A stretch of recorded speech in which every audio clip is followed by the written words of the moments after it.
How's it going, guys? Hope you guys are having a great week. So I am back today with another What Do We Know So Far video, and today, guys, is actually going to be Ghost of Tsushima. So this seems very well timed at the moment, especially with the PlayStation reveal event tomorrow, which is set to showcase more games coming out on the PS5. So given that Ghost of Tsushima may very well end up being the last big PlayStation 4 exclusive, this seems pretty relevant today. So here is everything that we know so far about Ghost of Tsushima. So let's start off with the facts. Well, Ghost of Tsushima is developed by Sucker Punch Productions.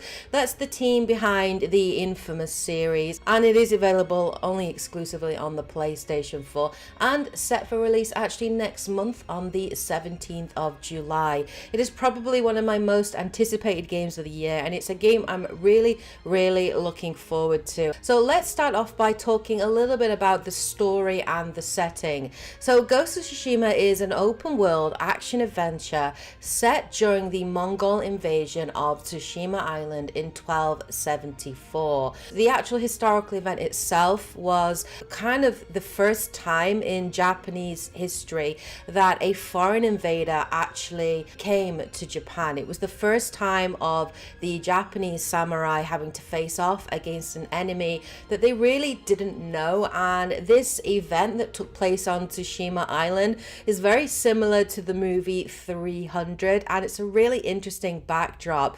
So on Tsushima Island, the actual invasion took place on the 4th of November 1274, when the Mongol army landed on Komodahama beach. This invading force was 30,000 strong, and the governor of Tsushima led a cavalry unit, a samurai unit of roughly about 80 to defend the island, where they were unsurprisingly overwhelmed and the majority of them were killed because the samurai had never faced an enemy like the Mongols before, and they used tactics that were very different to what they were used to, and obviously as a result were massively overwhelmed. Now, the developers at Sucker Punch Production have said that the game is steeped in realism, but it's not going to retell those events in complete historical accuracy. This game is inspired by those events, so it is a work of fiction, and the main character in the game is a fictional character,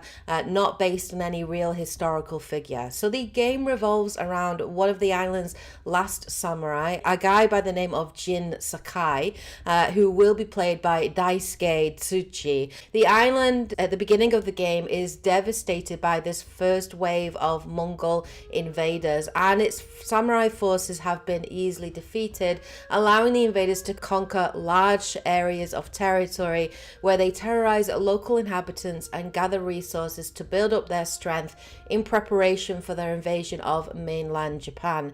Jin is one of the few survivors of his clan that was wiped out while trying to defend the island, and with his world shattered, he soon realizes that his training to fight was next to useless against such a powerful enemy.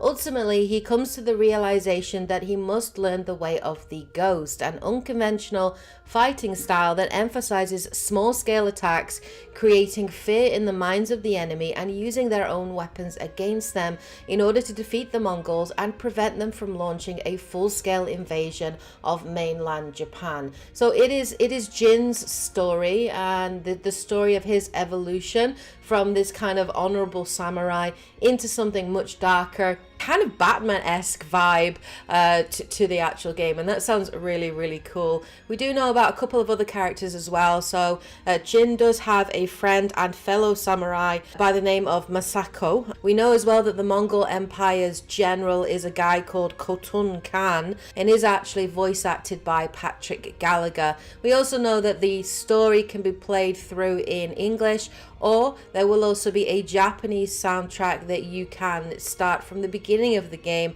and will have English subtitles, and you can play through the game in that way if you want to be a little bit more authentic to the time period. The setting sounds really interesting. I love the fact that this is set on Tsushima. It's a very small island in Japan. It's not really a big touristy spot, so it's really cool that this game is going to showcase, you know, a little bit of the history of Tsushima, the island itself, its people, its ancestry, and that's going to be really, really cool. Now, obviously, this is an open world game, so let's talk a little bit about the world and exploration. As stated, it is set on the island of Tsushima. Now, we don't know the scale of the world and how big the world is, but the map looked pretty big, and you can explore everywhere on the island freely at your own will. The game features a diverse assortment of regions and buildings such as countryside, fields, shrines, ancient forests, villages, farms, mountains, and various other landmarks. The game really does want to encourage you to explore the island, to discover its secrets, as well as progress the story. In terms of exploration, you can obviously run on foot, scurry up walls and rock faces. Jin can also use a grapple and rope to zip across large distances. You can also summon a horse by the name of Nobu at will to ride along paths and through dense forests. There will also be a dedicated camera mode which will allow you to capture images and footage to create your own videos and cinema-esque scenes, these kind of ancient, old samurai scenes. There's even a grainy video mode that you can play the game through, a little bit like playing one of those old samurai movies, and that's really, really cool, and I really love the little touches there. In terms of the UI, Sucker Punch have said that they want gamers to be immersed in the world, so they are trying to minimize the information displayed on screen. There will be no waypoints to show you where to go, and in order to navigate, you actually click onto the map, the black and white map, which looks awesome, set a location, and then Jin will throw a flower into the air to change the direction of the wind, which is used cleverly as a way to point you and guide you in the right direction. This is called a guiding wind and can be activated at any time by simply pressing right on the D-pad, and the wind, if you're going in the right direction, the wind will be behind you and will kind of show you where to go to get to your location. There will also be a distance meter in the top left corner of the screen, which does tell Jin how much further he needs to travel before reaching his destination. Players can also discover other points of interest by looking for clues in the world that will lead them to these discoveries. So there are many hints dotted throughout the world, for example, smoke on the horizon, oddly shaped trees, and even animals and birds will help to lead you in the right direction and sort of point you towards interesting points and things that you can discover. The world that you explore is vibrant and alive, and it is filled with NPCs and wildlife that interact with each other and obviously go about their daily business, and you can interact with these as well. We do know that apart from having a main story campaign, the game will also feature side quests and non-playable characters that Jin will be able to interact with. Let's talk about the combat, because there are two very distinct combat styles in Ghost of Tsushima. The first is of Jin as a samurai. So as a samurai, obviously samurai are all about honor and facing their enemies, one-on-one, and it is very much about that. So we got to see some footage where Jin walks just directly into a Mongol camp, selects an enemy and kind of challenges them to a one-on-one duel. It seems like the samurai, the combat style, it is very much defensive in nature, so it's not about a hack and slash kind of thing. That's not what the samurai are about. Everything with the samurai is about precision strikes, timing your strikes and your counters. So it is very much about guarding, having a strong stance and positioning, and waiting for your enemy to make the move and to come to you. Once you counter perfectly or parry perfectly, you then will have a window to perform a killing strike, and it looks really cool. We did see points where Jin could actually deflect and knock down arrows out of the air, and that looked really, really cool as well. But the samurai combat looks really skilled and just really exciting, and also really, really deadly. We got to see a lot of the strikes really don't pull any punches. They're quite gruesome in nature, and they can lead to removing arms, removing legs. This is a war, it is gruesome, and obviously they want to show that sense of realism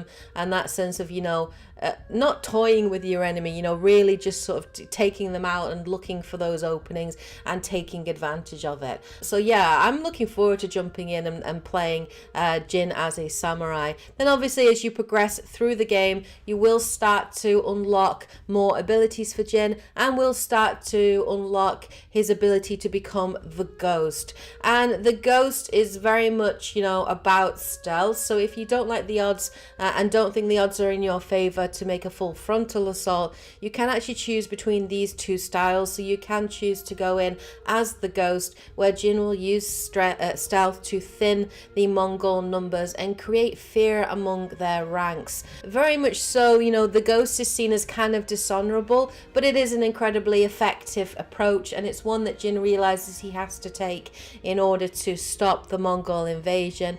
This game style very much reminded me heavily of Assassin's Creed. I feel like Ghost of Tsushima is the Assassin's Creed game in Japan that we've always wanted, where you can sneak upon your enemies, and if you hit the square button at the right time, you will commit a, you know, silent execution or takedown, which looked really lethal. We got to see Jin like silently stabbing a knife through the enemy's neck. There will also be vertical takedowns as well, so aerial takedowns, and you will be able to use sort of things to distract enemies as well and draw them into a particular area.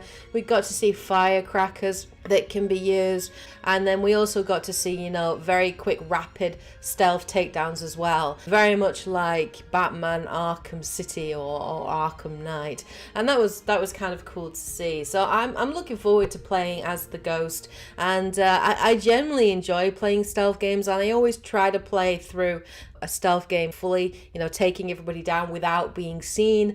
I think it takes a lot of skill to do that, and I really enjoy that kind of challenge and that sense of rush that you get when you do succeed. So I'm really looking forward to playing as the Ghost. So let's finally talk about some customization and leveling. So Jin's armor set is fully customizable, and Sucker Punch have said that there are multiple different armor sets that you can equip, and these will actually bring mechanical advantages to either both the samurai and Ghost approaches. So there will be particular armor sets that have skills or abilities or are more attuned to helping with stealth or helping with defense, for example, as the samurai.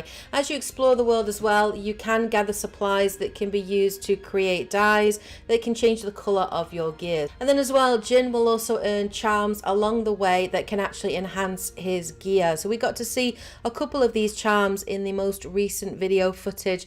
So if he equips the charm of Unseen Respite, for example, his smoke bombs restore 25% of his health. The charm of Toxic Demise adds poison vapors to his wind chimes, and the charm of Okuni Nushi allows him to slowly recover health outside of combat. In addition to charms as well, he can use technique points to earn and upgrade his skills as well. So this is an action adventure RPG. It's definitely got some RPG elements to it in terms of the crafting, the leveling, and the customization. And obviously we'll have to see how the side missions work as well, whether or not we've got dialogue options or dialogue choices, which would be really cool to see as well. But Ghost of Tsushima is a game I am super hyped for. It's probably one of my most anticipated games, probably second only to Cyberpunk 2077. I will be doing a full let's play of this game without a doubt. I can't wait to jump in and explore the world. And there you go, guys. There is everything that we know about Ghost of Tsushima. So let me know what you guys think of this game in the comment section below. Is this something that you're hyped for? Is it something you're excited for? Let me know what your thoughts are in the comment section below. Hope you enjoyed this video, of course. If you did, please support the channel by liking, commenting, following, subscribing, all that good stuff. Anyway, hope you guys are having a great week. Stay safe, take care, and as always, happy gaming. Bye, guys.